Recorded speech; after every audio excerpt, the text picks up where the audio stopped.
ਸ਼ੌਕਤ ਇੱਕ ਪੁਰਾਣਾ ਕਥਾ ਤੇ ਇੱਕ ਗਜ਼ਲ ਸੁਣਾ ਦੇਣਾ ਪੁਰਾਣੇ ਨੇ ਵੀ। ਇਸ ਧਰਤੀ ਤੇ ਵੇਖੇ ਅਜਬ ਨਜ਼ਾਰੇ ਯਾਰ। ਕਥਾ ਜੀ ਜੀ। ਇੱਕ ਇਸ ਧਰਤੀ ਤੇ ਵੇਖੇ ਅਜਬ ਨਜ਼ਾਰੇ ਯਾਰ, ਅੰਦਰੋਂ ਹੋਰ ਤੇ ਬਾਹਰੋਂ ਹੋਰ ਨੇ ਸਾਰੇ ਯਾਰ। ਸਾਰੇ ਯਾਰ, ਵਾਹ ਜੀ ਵਾਹ। ਇਸ ਧਰਤੀ ਤੇ ਵੇਖੇ ਅਜਬ ਨਜ਼ਾਰੇ ਯਾਰ, ਅੰਦਰੋਂ ਹੋਰ ਤੇ ਬਾਹਰੋਂ ਹੋਰ ਨੇ ਸਾਰੇ ਯਾਰ। ਮਾਲ ਜੇ ਲੱਭਦਾ ਰਹਿ ਤੇ ਅਨਵਰ ਸੱਜਣ ਨੇ, ਮਾਲ ਜੇ ਲੱਭਦਾ ਰਹਿ ਤੇ ਅਨਵਰ ਸੱਜਣ ਨੇ, ਨਹੀਂ ਤੇ ਦੁਸ਼ਮਣ ਬਣ ਜਾਂਦੇ ਨੇ ਪਿਆਰੇ ਯਾਰ। ਇਸ ਧਰਤੀ ਤੇ ਵੇਖੇ ਅਜਬ ਨਜ਼ਾਰੇ ਯਾਰ, ਅੰਦਰੋਂ ਹੋਰ ਤੇ ਬਾਹਰੋਂ ਹੋਰ ਨੇ ਸਾਰੇ ਯਾਰ। ਮਾਲ ਜੇ ਲੱਭਦਾ ਰਹਿ ਤੇ ਅਨਵਰ ਸੱਜਣ ਨੇ, ਨਹੀਂ ਤੇ ਦੁਸ਼ਮਣ ਬਣ ਜਾਂਦੇ ਨੇ ਪਿਆਰੇ ਯਾਰ। ਇਹਦੇ ਨਾਲ ਹੀ ਇੱਕ ਗਜ਼ਲ ਹੈ।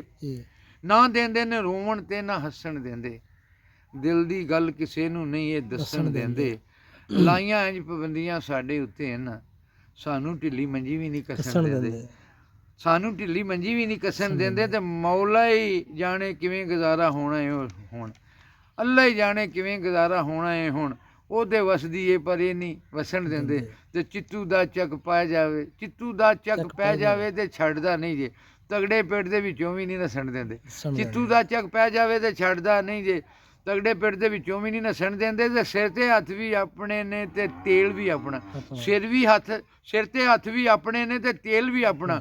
ਫਿਰ ਵੀ ਅਨਵਰ ਸਾਨੂੰ ਨਹੀਂ ਇਹ ਝੱਸਣ ਦਿੰਦੇ, ਨਾ ਦਿੰਦੇ ਨੇ ਰੋਵਣ ਤੇ ਨਾ ਹੱਸਣ ਦਿੰਦੇ, ਦਿਲ ਦੀ ਗੱਲ ਕਿਸੇ ਨੂੰ ਨਹੀਂ ਇਹ ਦੱਸਣ ਦਿੰਦੇ।